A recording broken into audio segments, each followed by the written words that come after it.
My name is K.V. Rangaswamy.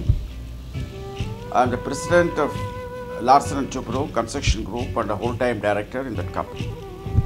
I live here in Kilpauk, New Audi Road.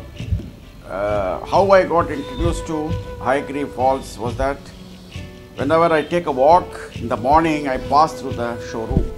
And, all that I have seen some models being displayed in the front, and I've been mentally making up my mind one day or other when I'm refurbishing my bathroom, I should go and make a try of that. So myself and my wife walked into the showroom one day and we found that they had an array of products. People who were in the showroom were very courteous. They showed me around very patiently. Whenever I had a problem, whenever I had a little servicing to do, my wife used to call them by telephone and they used to come readily and then ensure that whatever was a little defect, it was corrected and set right.